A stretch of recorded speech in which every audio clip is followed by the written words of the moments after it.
देखिए सोहेल भाई, मुझे लगता है कि ये गिरोह है और इस गिरोह का अपना एक एजेंडा है और उसके अलग अलग विंग हैं, फिल्म इंडस्ट्री में भी है, मीडिया में भी है, एकेडमिया में भी है। और वो उन्होंने इतना डराया है और इतने समय तक सिस्टम पे रहे हैं कि वो कहते हैं कि जो हमारे नैरेटिव को टोन नहीं करेगा फिर उसको वो कम्युनलिस्ट, एंटी मुस्लिम, इनटॉलरेंट, ये तमाम सारे शब्दों से नवाजते हैं। लेकिन एक बहुत लंबे समय के बाद, ये नहीं कि मैं आज अर्नब के स्टूडियो में बैठा हूँ, मैं पहले दिन से मानता हूँ कि मीडिया के अंदर जो एक फिक्स नैरेटिव था, अगर आपने उसे टोन नहीं किया तो आप आउटसाइडर हैं, आप फ्रिंज हैं। नरेश, इस पूरी लड़ाई में जो सबसे बड़ा रोल है अर्नब गोस्वामी का, कि जब वो कहीं और भी थे तब भी उनका एटीट्यूड दूसरा था, और जब रिपब्लिक को लॉन्च किया उन्होंने तो पूरे देश में एक नया नैरेटिव खड़ा हुआ।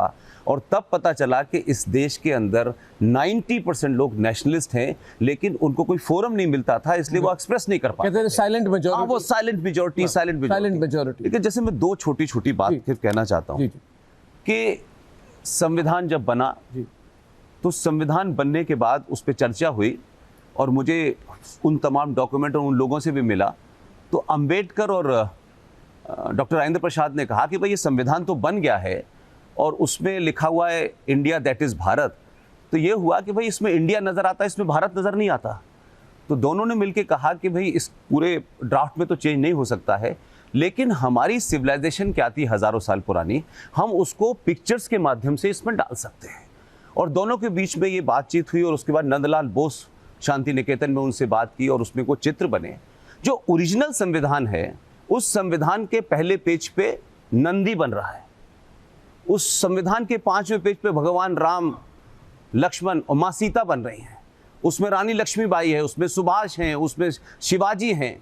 तो ये चित्र बन गए, सब कुछ हो गया, वो कॉपी आ भी गई, लेकिन उसके बाद फिर कैसे खामोशी से वो सारे चित्र आपने निकाल दिए। ऐसे ही एक दूसरी घटना है कि जिस वक्त देश आज़ाद हुआ और 15 अगस्त 1947 को ये बात हुई कि भाई साहब नेहरू जी जब आज़ादी की घोषणा करेंगे, तो नेहरू जी ने ही पटेल जी से कहा कि भाई उसके बाद वंदे मातरम होना चाहिए। तो पटेल साहब ने बॉम्बे में एक बहुत बड़े म्यूजिशियन से बात की, वो उस वक्त वहाँ नहीं थे, फिर मद्रास बात की उन्होंने, और उन्होंने कहा कि मैं चाहता हूँ कि जब भारत की आज़ादी की घोषणा हो तो भारत के संसद में वंदे मातरम होना चाहिए।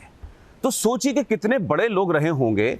उन्होंने सरदार पटेल को टेलीफोन पे कहा कि मैं आऊँगा और वंदे मातरम गाऊंगा, लेकिन मेरी एक शर्त यह है कि मैं खंडित भारत में खंडित वंदे मातरम नहीं गाऊंगा। और सरदार पटेल ने उनसे कुछ कहा नहीं, बस जहाज भेजा और वो आए और संसद में जब आज़ादी की घोषणा हुई उसके बाद वो गए और उन्होंने 9.25 मिनट में 22 पंक्तियों का पूरा वंदे मातरम गाया।